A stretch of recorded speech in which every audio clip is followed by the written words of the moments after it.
Bonjour tout le monde, mon nom est Raymond Ayas et je suis candidat avec le Parti populaire du Canada dans la circonscription électorale à Ahuntsic-Cartierville.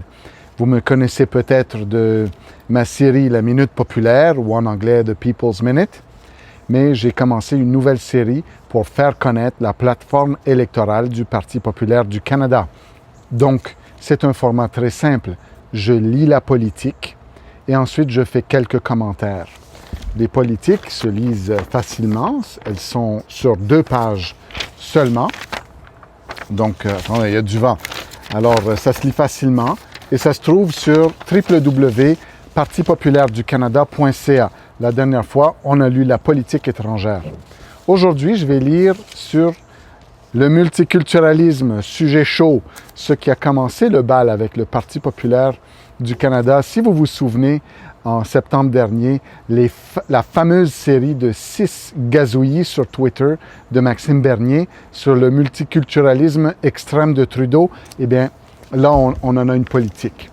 Alors, je vais la lire, mais avant, j'aimerais vous encourager.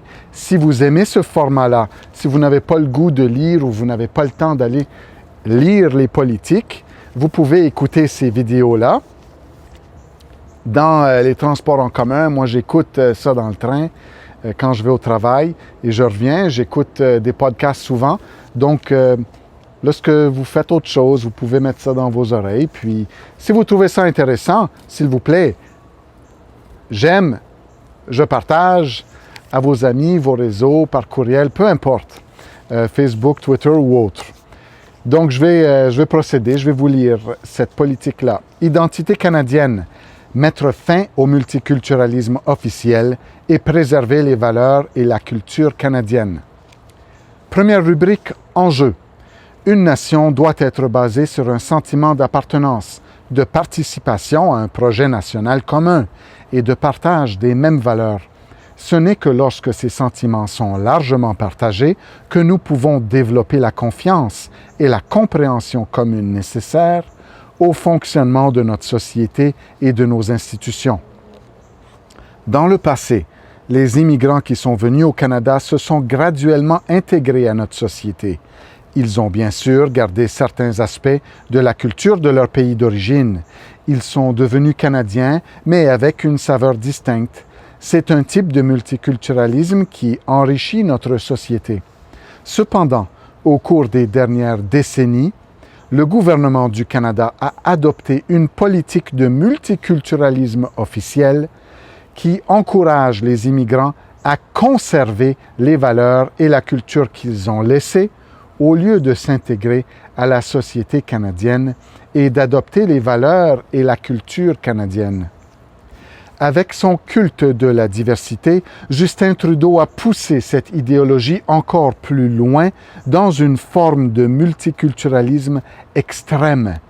Il a décrit le Canada comme le premier État post-national sans identité de base.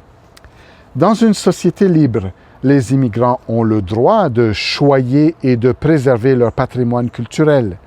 Toutefois, cela ne signifie pas que nous ayons aucune obligation de les aider à le préserver.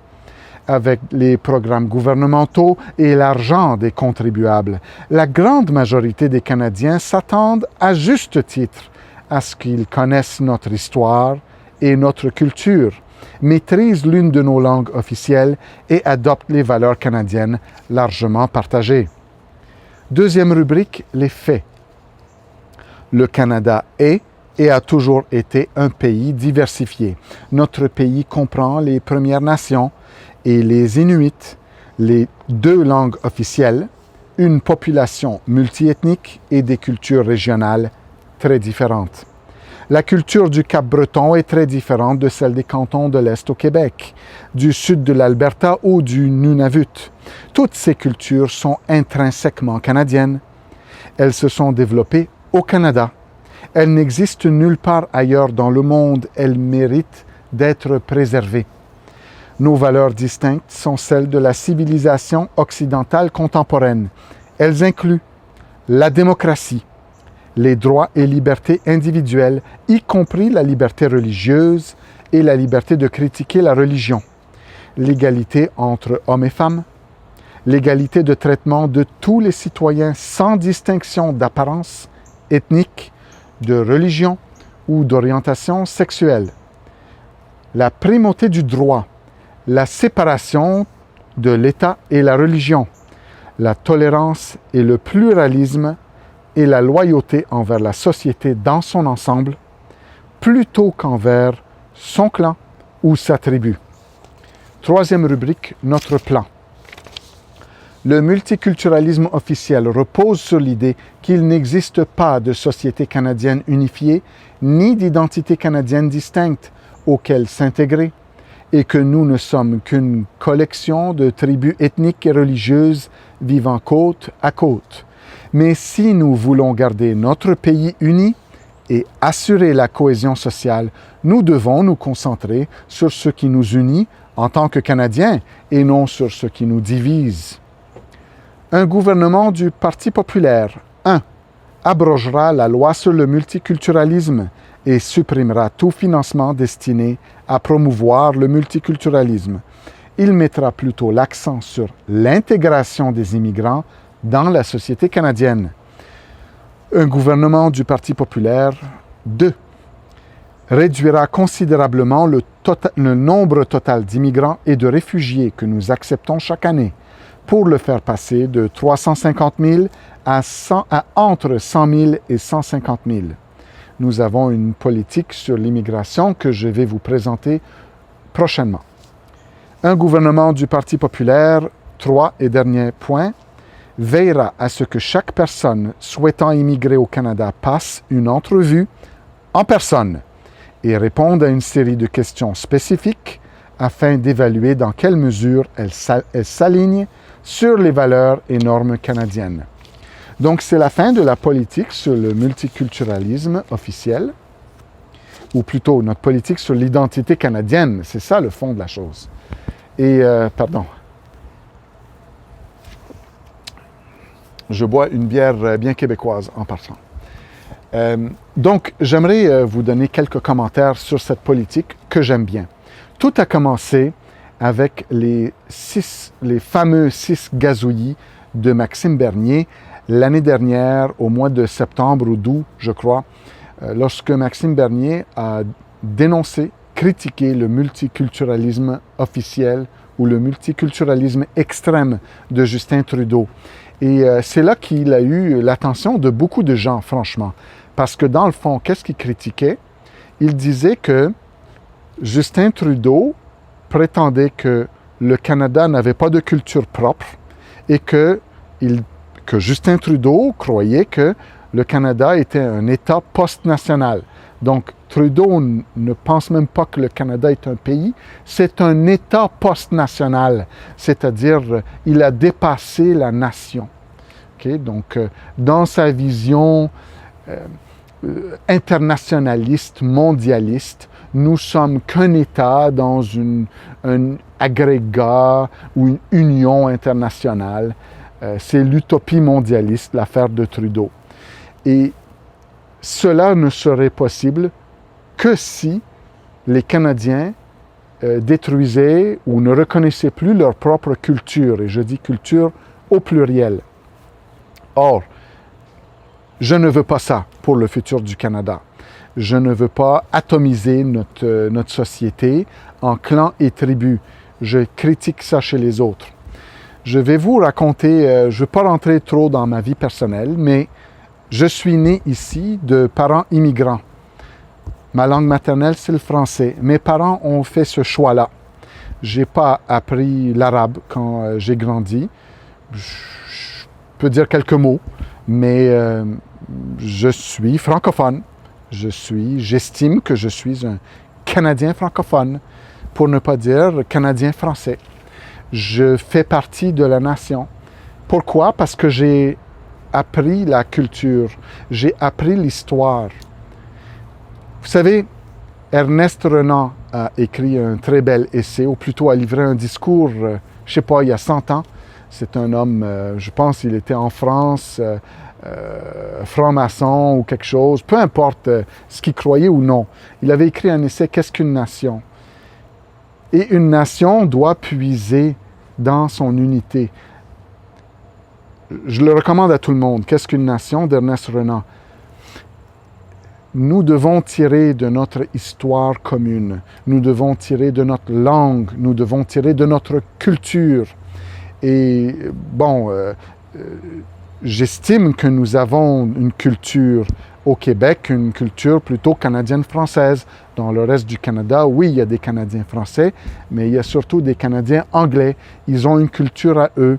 Ce n'est pas comme la culture d'Arabie Saoudite, où il n'y a pas d'égalité homme-femme, où une femme qui couche avec un homme qui n'est pas son mari peut se faire tuer par une horde de débiles qui lui lancent des pierres. Donc, nous avons des valeurs qui nous appartiennent. Je n'accepte pas que Justin Trudeau dise que nous n'avons pas de culture propre. Et je suis d'accord avec Maxime Bernier et sa politique.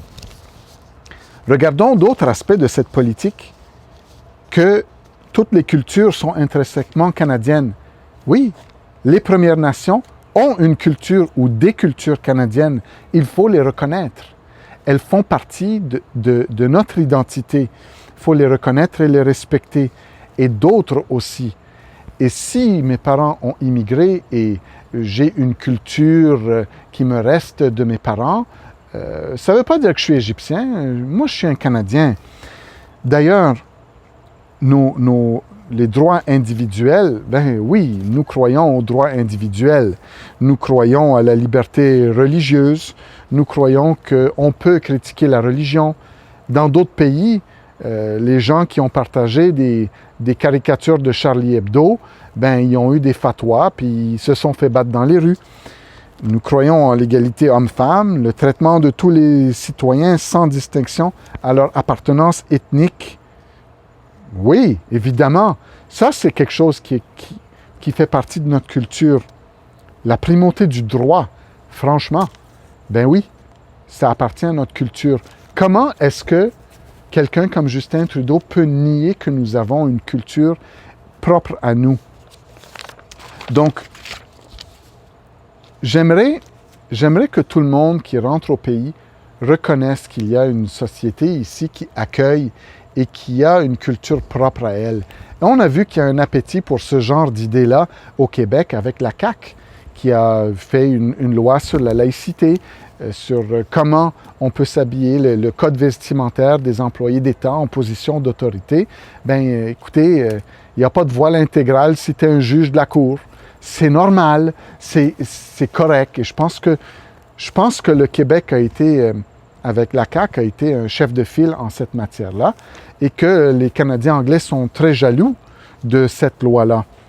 Donc, il y a aussi le fait que recevoir moins d'immigrants permet une assimilation plus facile. Et j'utilise le mot assimilation délicatement. Lorsque les gens entendent ce mot-là, ils disent « Ah ben, on va écraser les autres ». Non, on ne va pas écraser les autres comme les Anglais ont écrasé les Canadiens français. C'est pas ça. Assimiler, ça veut dire que les gens qui viennent chez nous, que ce soit au Québec ou ailleurs au Canada, eh bien, qu'ils adoptent notre culture. Vous pouvez garder votre culture, mais n'essayez pas de l'imposer chez nous. C'est ça, c'est que vous adoptez, que les nouveaux arrivants adoptent la culture du pays ici, la culture d'où ils sont. Donc, au Québec, ça veut dire apprendre le français. En Ontario. Donc, quand je vois le multiculturalisme officiel comme politique officielle, le multiculturalisme comme projet de société, c'est financer des cours de langue dans les écoles. Ça se fait aujourd'hui dans les écoles canadiennes et au Québec. S'il y a beaucoup d'enfants qui sont d'origine, je ne sais pas, disons, ça pourrait être chinoise ou maghrébine ou indienne ou peu importe, là, mais je ne veux pas pointer le doigt à quelqu'un sur une culture en particulier, mais il y a des programmes dans les écoles aujourd'hui et je suis impliqué dans l'école de mes enfants sur le comité des parents, je suis au courant de ce qu'il y a dans les écoles. Il y a un financement public pour apprendre la langue de l'origine de tes parents. Excusez-moi là, mais je pense que c'est plus important d'apprendre le français avant d'apprendre le chinois ou l'indien ou peu importe, l'arabe ou le grec ou n'importe quoi là. C'est pas pour mettre le doigt sur une culture en particulier, mais c'est plus important de connaître au moins une langue du pays. Donc le français ou l'anglais, être capable de travailler avec les gens, de communiquer en société, il me semble que c'est pas mal crucial. Donc j'aime beaucoup cette politique. Si vous l'avez aimée, je vous encourage à la diffuser, de peser j'aime sur YouTube, Facebook, Twitter, de partager sur ces plateformes-là et de peut-être de rechercher le texte. Je vais la mettre dans la description de cette vidéo. Donc, de cliquer sur le lien, vous pouvez l'envoyer à vos amis par courriel et à vos familles. Et si vous avez aimé ce format, vous appréciez que je vous lise la politique et que je vous livre mes commentaires, mes opinions, alors je vous encourage à m'aider financièrement et aider l'Association du Parti populaire du Canada à Ahuntsic-Cartierville. On est en campagne électorale bientôt, dans quelques semaines, et nous devons payer des pancartes et des publicités, tout dont aide, même 5 $. Et achetez votre carte de membre sur notre site aussi. Si vous êtes membre à Ahuntsic-Cartierville, on communique ça au bureau chef, vous êtes membre du parti. Et bref, merci d'avoir écouté. J'ai très hâte de vous lire la prochaine politique, de vous voir. À très bientôt. Merci encore. Je vous aime. Et j'ai très hâte de faire la prochaine vidéo. À bientôt.